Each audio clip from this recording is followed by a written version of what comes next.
Olá a todos, sejam bem-vindos a mais um podcast da Praça de Pedro. O meu nome é Pedro Perpétua, sou jornalista da Rede Mundial de Oração do Papa e hoje o tema é condições de trabalho.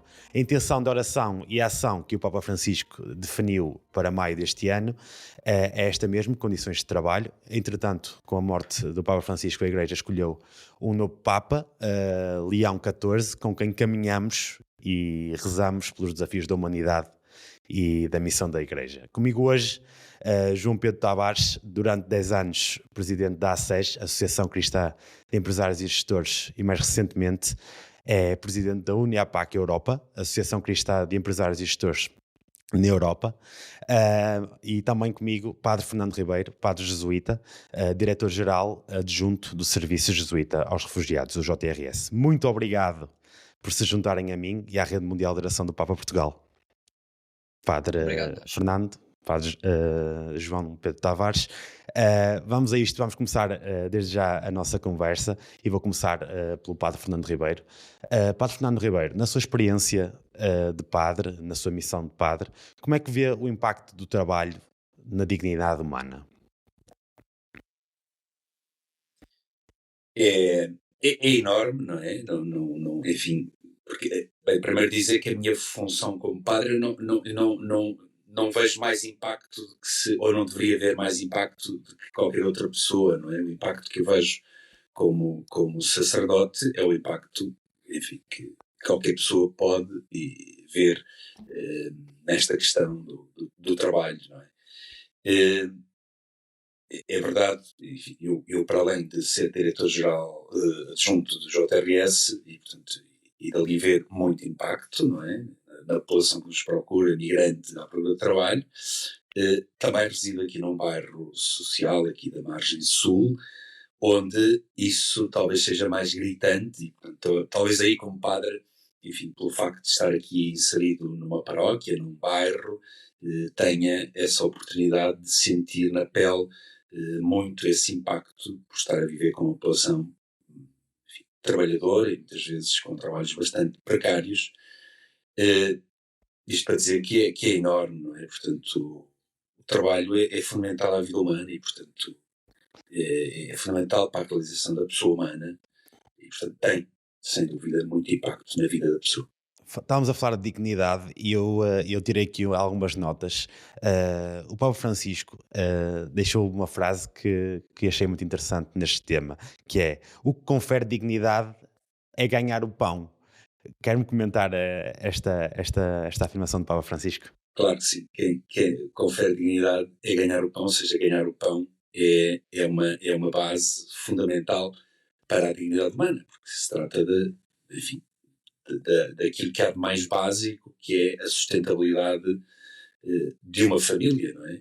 Falamos de ganhar o pão não só para o próprio, mas, como sabemos, enfim, muitas vezes a pessoa está inserida num contexto familiar e mais alargado. Portanto, este ganhar o pão é realmente fundamental, é parte da dignidade, parte da sua realização, não é? Embora eu diria que não chega a ganhar o pão, porque não chega, o pão não pode ser ganho a qualquer custo. E, portanto, a dignidade tem que ir para lá de ganhar o pão.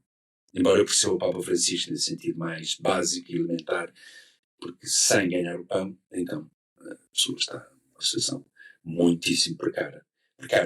Mas diria que a dignidade tem que ir um pouquinho para lá disso. Né? Há muita gente que ganha o pão, mas é explorada. E, portanto, não Claro há que sim. dignidade. Obrigado, Padre Fernando. Vamos aqui a primeira pergunta para o João Pedro Tavares. O que é que pode um gestor cristão, neste caso, fazer para valorizar o trabalho, sem cair em excesso ou até mesmo em idolatria?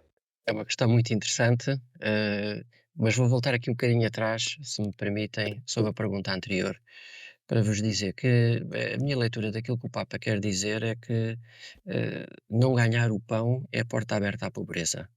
E esse é um aspecto fundamental e muito importante. E começo mesmo por aí. Qual é a responsabilidade de um gestor, de um líder empresarial, no combate e na erradicação da pobreza? Em Portugal, fizeram-se vários estudos recentes na academia e chegou-se à conclusão que 30% das pessoas que trabalham são pobres ou estão no limiar da pobreza. Então é nossa responsabilidade. O trabalho não elimina a pobreza. Então esta talvez seja a pergunta, que é: o que é que um gestor cristão pode fazer para dar esta dignidade? E na SES lançámos o semáforo de erradicação da pobreza, precisamente como é que eu posso medir, por semáforo, verde, amarelo, vermelho, a situação das famílias das pessoas que estão à minha responsabilidade. E este é um aspecto fundamental.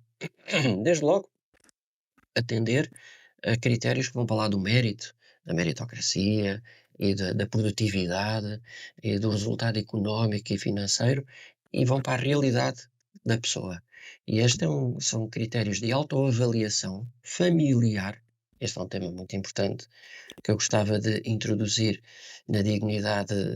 Uma das componentes da dignidade de trabalho é um líder empresarial conhecer a situação familiar dos seus Claro que sim. colaboradores. E nós cristãos temos esta particularidade de o ter que reconhecer, e a partir daqui medir a exposição à pobreza ao nível financeiro, ao nível habitacional, ao nível de acesso à saúde, ao nível de acesso à educação, ao nível de mobilidade, ao nível de inserção comunitária. Tudo isto é medido.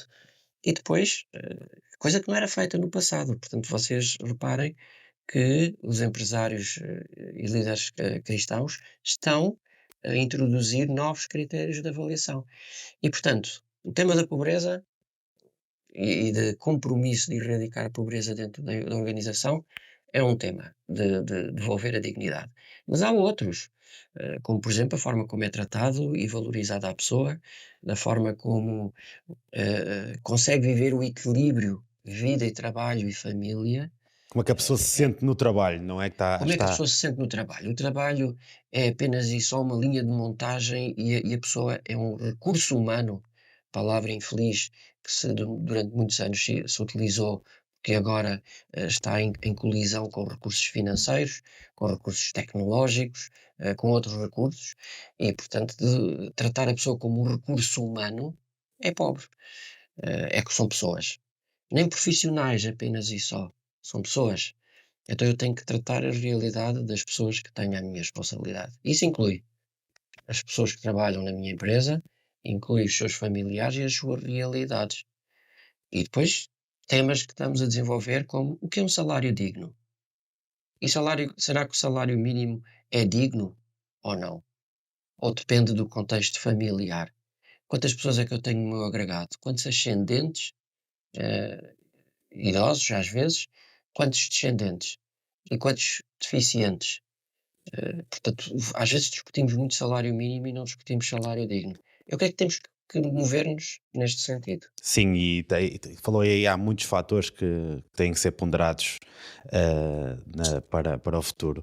E eu tinha aqui esta questão que acho muito interessante e tocámos nesse ponto ainda há pouco. Ahm, no seu ponto de vista, João Pedro Tavares, a felicidade no trabalho é possível? Como é que se cultiva isto dentro de uma empresa? Sim, a felicidade no trabalho é possível e nós estamos a trabalhar muito com a academia, porque não podemos basear-nos apenas e só em percepções. Temos que basear-nos em estudos e em realidades. Não só a felicidade no trabalho é possível, como dizer que pessoas mais felizes são mais produtivas. Então, quando nós estamos num país em que temos problemas de produtividade, por que não aumentar e ajustar a produtividade, trabalhando com colaboradores mais felizes? Isso é estimado em cerca de 20% de aumentos de produtividade. E aumentos de produtividade porque as pessoas são mais comprometidas, porque as pessoas são mais focadas, porque têm menos absentismo, porque há menos turnover, as pessoas saem menos e, portanto, todo o custo de rotação das pessoas que trabalham connosco diminui significativamente, mas não só a felicidade. No congresso recente da ASEG, debatemos como ser construtores de esperança. Este é um papel fundamental para um líder empresarial. Será que eu sou um construtor de esperança? Será que eu uno ou será que eu divido? E também a esperança está a ser avaliada na academia e estima-se que aumenta em cerca de 15% os resultados da empresa. Portanto, esperança e felicidade são dois fatores fundamentais. Faço a mesma pergunta ao Padre Fernando Ribeiro. Diga-me então a sua opinião relativamente a isto da felicidade no trabalho. Eu diria, enfim, pegando aqui também a questão do trabalho, da felicidade, eu diria que o contrário é que é mais problemático, não é? Sem trabalho é que é difícil a felicidade. Isto é um princípio que me parece fundamental, porque todo o ser humano, para se realizar, ou seja, para encontrar a sua felicidade, para se situar neste mundo e na relação com os outros, para dar sentido à sua vida, precisa do trabalho. Ou seja, o trabalho é uma expressão daquilo que somos, não é? De um desejo, de um sonho, etc, etc, das nossas potencialidades. E, portanto, a felicidade está relacionada com o trabalho. Embora, enfim, o trabalho é para o homem e não é um homem para o trabalho. Também há aqui um limite. Mas nós precisamos do trabalho, neste sentido de nos realizarmos, de concretizar sonhos, desejos, potencialidades, enfim, os talentos, estas coisas todas. Portanto, à partida, o trabalho deveria ser um caminho de felicidade, ou parte deste caminho de felicidade. E eu acredito que sim, percebo que em muitas situações realmente o trabalho não é, as pessoas não estão bem, não estão felizes no seu trabalho. Também pode acontecer de que isto seja um período, seja temporário, e também todos nós, se calhar, temos essa experiência na nossa própria vida, não é? Que temporariamente, às vezes, enfim, não somos felizes, procura, mas eu acho que é para aí que deveríamos apontar, não é? Para criar realmente estruturas, incentivos que gerem felicidade no trabalho, como foi dito, realmente as pessoas tornam-se muito mais produtivas, se são felizes. É diferente, nada há de mais triste, como eu via ontem, por exemplo, só em pensar que amanhã vou para o trabalho, já me custa. Isso é uma realidade. Isso é uma realidade. Quanto uma pessoa que gosta do que faz será certamente feliz, irá para casa com um sorriso na cara no final do dia e também em todos os fatores, até no ponto de vista familiar. Agora parece-me que há uma responsabilidade das empresas, das organizações, enfim, do empregador. Eu acho que há uma grande responsabilidade e acho que seria um excelente mote, um excelente objetivo, diria, para as empresas, para as organizações, para os empregadores, não é? De criar realmente condições para que os funcionários, para que os colaboradores possam expressar enfim, e ter uma vida mais feliz dentro da empresa a quem servem. Enfim, eu até teria aqui umas sugestões, mas pode ser. É um assunto que depois podemos olhar um bocadinho mais à frente. Tivemos agora a falar do valor do trabalho, mas acho que um tema que é importante abordar é a exploração e a realidade global que vivemos na exploração do trabalho. Continuo consigo, Padre Fernando. Gostava que partilhasse connosco algum exemplo concreto da exploração laboral que tenha assistido ou que tenha acompanhado, não muito de perto, e que nos contasse um bocadinho dessa história.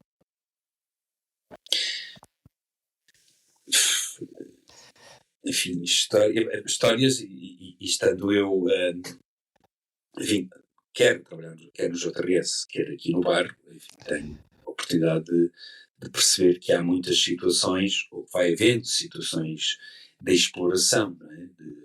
Desde logo, relativamente a questões legais, não é? De contratos, ou da não existência de qualquer contrato, não é? Que as pessoas vão trabalhar, enfim, ao negro, como se dizia, continua a haver, enfim, então com os imigrantes isso acontece muito, não é? São pessoas em situações precárias, muitas vezes ainda à procura da sua legalização, e portanto estão sujeitos à exploração, não é? Isto ainda continua a ser um problema que se vive ainda conseguimos assistir muito na sociedade em pleno século XXI e continua a ser um desafio muito forte para a nossa sociedade, não é? Sim, cá está. Porque nem todos os empregadores, nem todos os empresários se gerem por uma ética, não é? Pelo menos por uma ética positiva, humanista, construtiva, E, portanto, muitas vezes, se o seu objetivo é simplesmente o lucro a todo custo, pode levar a que o outro seja instrumentalizado. E, portanto, dá-me jeito. Disse há pouco que o ser humano torna-se automaticamente num recurso, não é? E acho que vamos ter aí essa questão. Sim. Sei lá, casos concretos. Deve haver vários que devem ter assistido, porque isto acontece diariamente. Principalmente falou da questão dos imigrantes que chegam cá a Portugal com uma mão atrás, outra à frente e não têm condições. Muitas pessoas acabam por explorar o trabalho deles, trabalhar ao negro, e ainda continua a acontecer. E vemos essas situações diariamente no nosso país e não só, em todo o mundo. João Pedro Tavares, olhando para estes problemas, para estes desafios, que mecanismos ou políticas as empresas podem adotar para prevenir situações de exploração e abuso laboral? Olha, desde logo, algumas que eu já falei, que é medir outros indicadores, nomeadamente o grau de exposição das famílias à pobreza. Depois, tomar em consideração a pessoa como um todo e não o colaborador, o número mecanográfico, o recurso humano, o profissional apenas e só. Esses são dois aspectos fundamentais e englobar aqui a sua família. Portanto, esses são temas dos quais eu já falei. O terceiro tema, também já falei, que é criar políticas que permitam a implementação de salários dignos. Um salário digno, eu não posso. É muito difícil dentro das empresas eu fazer uma diferenciação entre aquele que está num agregado familiar mais estendido ou num agregado familiar mais reduzido. Mas, em complementaridade com o Estado, eu posso criar mecanismos que permitam a implementação do salário digno. E depois, eu tenho que devolver à sociedade qualquer pessoa em melhores condições do que eu recebi. Eu tenho que investir em formação, em capacitação, em novos desafios. E aqui, se me é permitido, eu creio que os desafios futuros vão ser maiores, com a introdução de crescente tecnologia, inteligência artificial, robotização, automatização, todos estes aspectos vão ter um impacto muito significativo no futuro do mundo do trabalho. E, portanto, a doutrina social da Igreja, a economia do bem comum, nós procuramos usar uma linguagem mais geral para designar a doutrina social da Igreja, promove a dignidade da pessoa humana e eu tenho que tomar em consideração. O Papa Leão XIV já trouxe estes temas para a agenda, não é? E, portanto, eu tenho que tomar em consideração todos estes aspectos que eu referi. Sim, e o Papa Leão XIV realmente já, em tão poucos dias, já trouxe estes temas para a sua agenda. Está atento aos desafios da humanidade e é importante perceber isso porque cerca de 400 milhões de pessoas no mundo não conseguem encontrar emprego neste momento e o desemprego afeta cerca de 60 milhões de jovens, que são o futuro também da humanidade. E cerca de 200 milhões de crianças já são obrigadas a trabalhar em todo o mundo. Juntando todos os dados, estes são dados divulgados pelo vídeo do Papa do mês de maio, 2 mil milhões de pessoas carecem de direitos laborais e de proteção social. São números assustadores, globais, e pergunto-vos, olhando para estes números, Padre Fernando Ribeiro, que sentimentos ou que reflexões são despertadas em si? Bem, que ainda há muito a fazer. Claro que isto também estamos a falar no mundo, em sociedades. Claro que em países desenvolvidos e países em desenvolvimento são casos completamente diferentes, não é? Claro, portanto há aqui também essa diferença que valeria a pena também ter em consideração, embora, enfim, independentemente dos Estados, dos governos, dos países, há aqui uma dignidade humana, que já falamos, de bem comum, não é?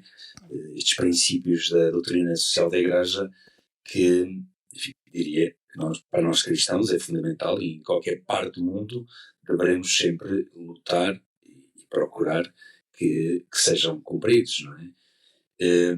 Eu penso que quer dizer, que é uma chamada de atenção à humanidade, a toda a humanidade. Sim, porque são números astronómicos em pleno século XXI, olhar para estes números, e na realidade estamos a falar de trabalho. Trabalho é o que as pessoas fazem diariamente, é a vida das pessoas.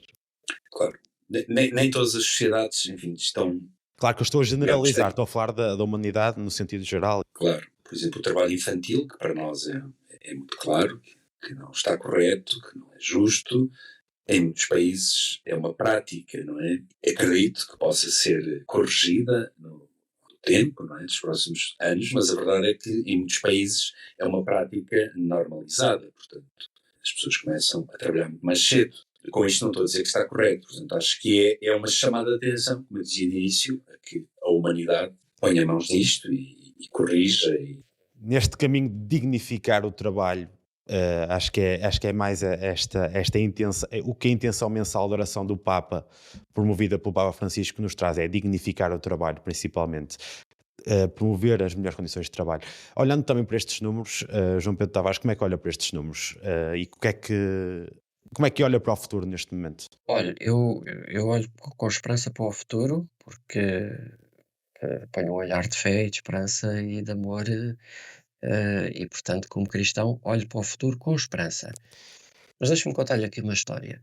A Madre Teresa de Calcutá, estes números fazem-nos sucumbir, não é? Fazem-nos ficar parados, desanimados e cair. Essa seria uma tentação. A Madre Teresa de Calcutá diz: eu sou apenas uma gota de água do oceano. E o oceano é formado por muitas gotas de água. E, portanto, eu creio que nós, gotas de água, temos que fazer cada uma a sua parte para, em conjunto, fazermos um oceano de bem comum e positivo e criador. Ah, Há cerca de um ano atrás, um padre jesuíta chamou-nos, ah, a mim e mais 3 pessoas, mais 2 pessoas, e disse: Tive um sonho. Estão a vir ter comigo pessoas que não têm possibilidade de regressar ao mundo do trabalho. Enfim, pessoas às quais, se a meritocracia fosse aplicada em sentido estrito, não teriam a possibilidade de regressar. Estavam desanimadas, desenraizadas, afastadas, eh, e precisavam mesmo de apoio. E então nós formámos o que chamamos o mercado Fratelli Tutti. Portanto, nós temos que tentar trazer estes desafios que o Papa lança da parábola do samaritano e trazê-las para a vida. E então formámos o mercado Fratelli Tutti. E no mercado Fratelli Tutti, lançámos este mercado e fomos convidar um conjunto de outras pessoas que pudessem ajudar. Líderes empresariais, médicos, psicólogos, eh, consultoras, enfim, mais variada eh, diversidade de pessoas e capacidades de bem comum. E as pessoas disponibilizaram-se para o fazer. E então nós selecionávamos as pessoas que eram acompanhadas por este padre, que era o padre Vasco Pinto Magalhães, e trazíamos e identificávamos oportunidades para elas, e algumas destas pessoas conseguiram histórias absolutamente extraordinárias e tocantes. Tiveram a sua reinserção profissional, são acompanhadas, são felizes, mas tudo carece de um acompanhamento pessoal muito profundo e muito próximo. Não podem sentir-se sozinhas, têm que se sentir acolhidas, têm que se sentir amadas, têm que limpar-se de mágoas, de histórias do passado que as afastava e que as aprisionava. Elas têm que se libertar de muita coisa. E a partir daqui também tivemos líderes empresariais, e por que não dizê-lo, fundamentais, e que fizeram disto missão. E, portanto, não incluíram estas pessoas nas suas organizações através dos processos normais e tradicionais de recrutamento, mas olharam de outra forma e procuraram que elas, de facto, fizessem parte da sua riqueza organizacional. E dentro da própria empresa, gera-se mecanismos de ajuda e de apoio, de entendimento, de confiança, de proximidade, de tolerância, porque estas pessoas exigem Sem uma dúvida. tolerância extra. Estão a ver? E, portanto, tudo isto acaba por criar uma riqueza cultural absolutamente extraordinária. Se eu fosse falar, por exemplo, do exemplo da deficiência, como é que nós criamos, porque é que nós criamos tantas barreiras para os deficientes que não conseguem integrar-se no mercado de trabalho? Temos inúmeros exemplos. E um deficiente, muitas vezes, numa empresa, não só consegue as produtividades idênticas, como dá um contributo para a finalidade da cultura da empresa extraordinária. Vou-vos recomendar que vejam no YouTube uns vídeos com a sigla NOGWOG. NOGWOG. NOGWOG quer dizer No Greatness Without Goodness. Então, que eu não queira coisas grandes, mas queira coisas boas e sustentadas na bondade. E vão ver que há exemplos de cadeias logísticas com 30% a 40% de pessoas deficientes a trabalharem com os mesmos níveis de produtividade e com melhores resultados globais. Portanto, eu creio que Excelente. a criatividade tem que ser aplicada também aqui na bondade, na forma como atuo enquanto líder e na forma como impacta a vida dos outros. Fica aqui o convite do João Pedro Tavares para assistirem então a estes vídeos no YouTube. E falou aqui há pouco também do acompanhamento. O acompanhamento é muito importante para as pessoas no seu trabalho, para se sentirem bem. Padre Fernando, tinha aqui também uma questão para si. De que forma é que a fé pode ser um motor de mudança no mundo do trabalho? Que princípios do pensamento social cristão devemos levar mais a sério nas empresas e na sociedade? Pois, sem dúvida, deveria-se dotar, não é? Um cristão no mundo do trabalho, a SES procura fazer isso, não é? Deveria dar um testemunho de quem? De Cristo. Esse é que é o testemunho que deve dar um cristão. Nós seguimos a Jesus Cristo e, portanto, procuramos imitá-lo, mas é mesmo no trabalho, na dignidade, na atenção ao outro, cuidado, etc. Portanto, é Jesus Cristo que nos inspira e, portanto, aí sim, entra a fé, pode e ajuda, com certeza, não é? Portanto, e aliás, a doutrina social da Igreja tem exatamente, começa por aí, até o compêndio começa por aí, não é? De situar o homem num plano mais amplo, Deus, não é? E nesta relação com a pessoa também de Jesus Cristo. Eu diria que sim.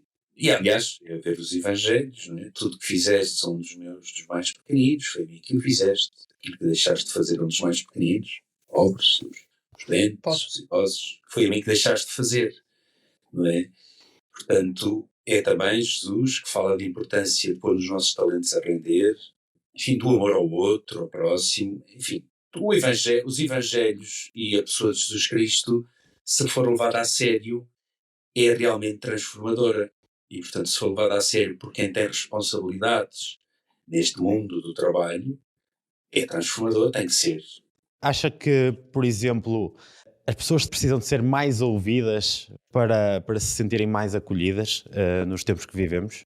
Isso não tenho dúvida. Eu acho que essa deveria ser parte fundamental. Quando falamos de dignidade da pessoa humana, passa por aí. Quer dizer, a pessoa humana, o outro, não é um mero objeto ou um mero recurso humano, como também foi falado, João Pedro Tavares, não é? É um outro. E, portanto, o outro só é outro quando interagimos, quando me interesso por ele, quando o conheço, quando percebo as suas inquietações, as suas preocupações. Falávamos há pouco da família.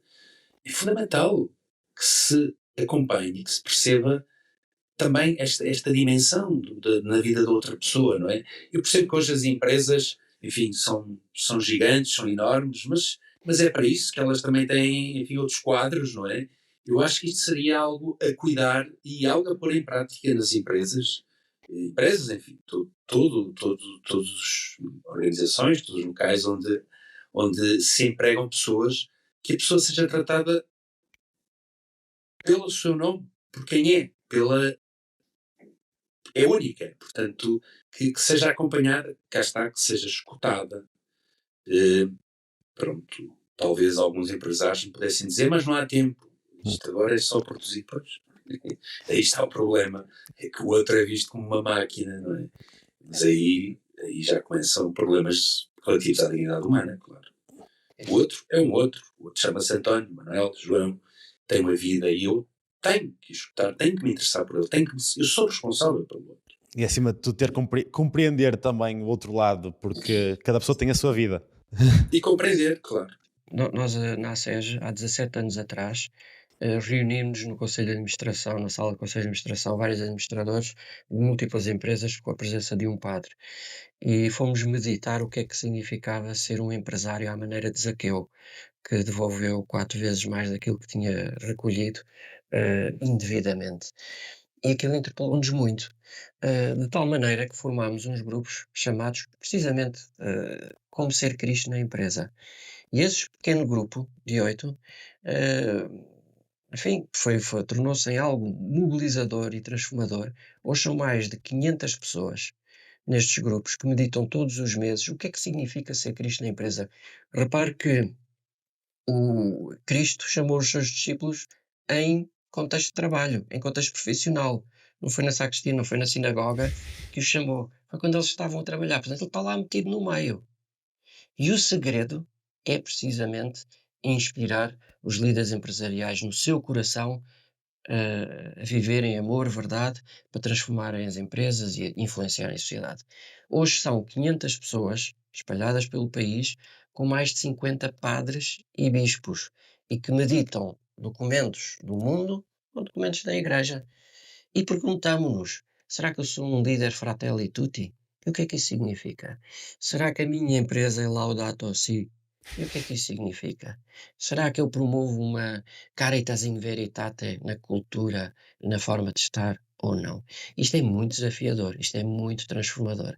Agora, eu creio que a responsabilidade está no coração dos cristãos, que tem que ser reativada e que tem que ser vivida, de facto, como uma chama viva, como dizia o Padre Fernando, na presença de Cristo. Claramente temos que olhar para o futuro com esperança, tal como dizia o João Pedro Tavares ainda há pouco. E é por aí que quero olhar, quero olhar para o futuro e já estamos a caminhar para o fim deste podcast. Continuo com o João Pedro Tavares e faço-lhe esta questão. Que pequenos passos ou melhorias pode dar um gestor ou colaborador para melhorar as condições de trabalho à sua volta? Isto olhar para o futuro assim de uma forma sintetizada, que já depois de termos feito esta caminhada neste podcast, daquilo que fomos conversando, que pequenos passos ou melhorias pode dar um gestor ou um colaborador? Muitos já eu referi, mas Sim, tem que ser profundamente humilde, tem que ser de facto, mesmo que seja o dono da empresa, tem que ter a noção de que é um mero administrador, muitas vezes de algo que herdei, de algo que eu já recebi, de algo que me foi dado e que eu tenho que devolver à sociedade. Tem que cuidar das suas pessoas e ter noção de que a pessoa está no centro das organizações, mesmo com a inteligência artificial e tecnologia, deve-se manter dessa forma, e tem que atender às realidades dos seus colaboradores com esta proximidade. O ser fratelli tutti é manter-me próximo e atender às necessidades daqueles que estão comigo e que comigo convivem comigo. E, portanto, é muito importante todas estas realidades. Já agora, porque gosto de histórias, também vos convido a ver a história de Henrique Shaw, que é um empresário argentino que está em processo de beatificação e que explica muito bem o que é dar a vida pelos seus colaboradores. muito bem. Ficamos aqui com uma nota também da inteligência artificial, que por acaso foi o último podcast e foi o tema que abordámos aqui da Praça de Pedro no mês passado. Falámos da inteligência artificial no contexto também do trabalho, porque foi relativa à intenção mensal de oração do Papa do mês de Abril. Aconselho-vos também a passar por lá e a ver e a ouvir este podcast, disponível no YouTube e no Spotify. E também, agora para fecharmos este podcast com o Padre Fernando Ribeiro, faço esta questão. Padre Fernando, que gesto concreto é que, ou o que é que aconselha uma pessoa a fazer para viver bem esta intenção de oração do Papa, ahm, pelas condições de trabalho? O que é que aconselha as pessoas a fazer para rezar melhor esta intenção? Há uma ideia também do Papa Francisco que eu acho que pode ajudar à nossa oração, a que a nossa oração seja mais concreta, mais real, seja ela no mundo, enfim, várias áreas, e nesta em concreto do trabalho, que é a cultura do encontro. Ou seja, que a oração não seja só uma coisa pessoal, interior, enfim, interna, isolada, mas que a oração gere e venha ou nos leve a esta cultura do encontro. Ou seja, no caso do mundo do trabalho, que nos leve a estar, a encontrarmos com com o outro, não é? Com o que sofre